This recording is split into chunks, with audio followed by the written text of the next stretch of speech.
Welcome to another হঠাৎকর blog. আজ যাবো এক অসাধারণ ফ্লাওয়ার ভ্যালিতে। না ক্ষীরাই নয়, তাহলে কোথায়? তো আমাদের সবার প্রিয় পাঁশকুড়া। তো চলুন যাওয়া যাক।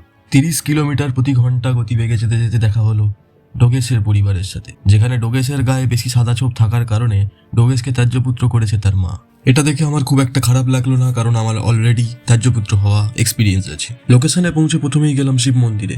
এখানে এসে দেখলাম মঙ্গল গ্রহ থেকে আসা একটি ইউএফও মন্দিরের প্রাঙ্গণে ঘুরে বেড়াচ্ছে। যাই হোক, লোকেশনটার নাম নস্কর দিঘি। এরপর পর্বত শৃঙ্গে উঠে গিয়ে দেখলাম এখানে অক্সিজেন লেভেল অনেক কম লাগছে, তাই আর দেরি না করে ঝটপট পাহাড়ের নিচের দিকে নেমে পড়লাম। নিচে নেমে দেখলাম ভেলভেট ফুলগুলো নেতিয়ে পড়েছে CO2-র অভাবে। এখানে এসে জানতে পারলাম ঘাটাল মাস্টার প্ল্যানের মতোই পাঁশকুড়া মাস্টার প্ল্যান না থাকায় এখানে প্রত্যেক বছর বর্ষাকালে বন্যায় ডুবে যায় অনেকটা করে জমি এবং চাষিদের অনেক লস হয়। বন্ধুরা, এই সেই বিখ্যাত গোলাপ বাগান যেখানে শ্যুট করা হয়েছিল সেই সাংস্কৃতিক ও কালচারাল গান বাগানে নামিস না সোনারে আমি নাই দেব গোলাপ ফুল। এরপর বাগানের মালিককে কাজ করতে দেখে জিজ্ঞেস করলাম, দাদা বলছি কয়েকটা গোলাপ কি ফ্রিতে পাওয়া যাবে? উনি হাসি মুখে আমাকে বললেন, মুখ দেখে তো মনে হচ্ছে না গার্লফ্রেন্ড আছে বলে। এরপর চোখে পড়লো বাদশার গানে উল্লেখ করা সেই গাঁদা ফুলের চারা। একটা জেসিবি কে কাজ করতে দেখায় কিছুক্ষণের জন্য কনফিউজ হয়ে গেছিলাম যে কন্টেন্ট কোনটা, ফুলের বাগান না জেসিবি। বাগানের মালিক জেসিবির খোদাই দেখতে ব্যস্ত থাকায় আমি ভাবলাম সুযোগটাকে কাজে লাগিয়ে নিতে হবে। এরপর বাগানের মধ্যে আর একটু ঘোরাঘুরি করে ও সুন্দর সুন্দর দৃশ্য দেখার পরে চলে গেলাম আবার ট্রেকিং করে সেই পাহাড়ে উঠতে। পাহাড়ের উপরে উঠে আসতেই অ্যাজ ইউজুয়ালি আমরা চলে গেলাম অন্য লোকেশনে। এখানে ঢুকে প্রথমেই দেখলাম স্নো হোয়াইটের বাগান, যেখানে খুব সুন্দরভাবে দড়ি দিয়ে ফুলগুলোকে বাঁধা ছিল।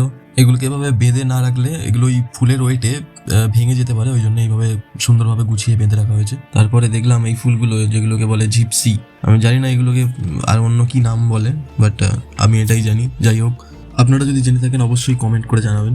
ছিল আরও অনেক ধরনের কালারিং ফুল, যেমন এই গোলাপি, তারপরে এই লাল ফুলগুলো, মানে জাস্ট দারুণ।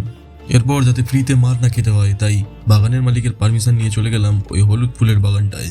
আর এই জন্ডিস ফুলগুলো দেখতে দেখতেই হঠাৎ করে দেখলাম সন্ধে হয়ে গেছে। যাই হোক, বাগানটা খুবই সুন্দর ছিল আর ফুলগুলো আরো বেশি সুন্দর। সন্ধে হয়ে গেছে মানে এবারই আসল খেলা শুরু। তো চলুন এরপরে দেখে নিই। শীতের সন্ধেবেলা পিকনিক করতে চাইলে চলে আসুন এইখানে, এখানে আলোর ভাড়া লাগবে না। যাই হোক, সবাই মিলে বললো চা খাবে, তাই চলে এলাম চা খেতে। চা খেয়েই চলে গেলাম বন্ধুর এক আত্মীয়ের বাড়িতে। ঢুকতেই এক দুষ্টু স্পেনিয়ান আমাদের ওয়েলকাম করলো। এরপর ওর নামটা শুনতেই আমার ডায়াবেটিস হয়ে গেল, কারণ ওর নামটা ছিল মিষ্টি। আমি এটা খুব ভালোভাবে বুঝতে পারছিলাম যে আজ ওর এরিয়ার মধ্যে এসছি বলে তাই ওকে একটু তেলিয়ে চলতে হচ্ছে, না হলে তোকে দেখে নিতাম। ও এই কথাটা শুনে দাঁড়িয়ে গিয়ে আমার চেয়ারে উঠে পড়লো। তো হঠাৎ করে চেয়ারের উপর দাঁড়িয়ে নিজের ডমিনেশনের পরিচয় দিল। তো মিষ্টিকে হিসাব নিকাশ বুঝিয়ে আমাদেরকে ডাকা হলো খাবার টেবিলে। টেবিলে বসতেই আমাদেরকে বলা হলো কেউ খেতে গিয়ে লজ্জা করবেন না। আমি হাসতে হাসতে বললাম, চিন্তা করবেন না, লজ্জা আমার নেই। যাই হোক, ভিডিওটা ভালো লাগলে একটা লাইক করে দেবেন। আজকের ভিডিওটা এতটাই, দেখা হবে পরের ভিডিওতে। আর ফলো করে দেবেন আমাকে। Thank you.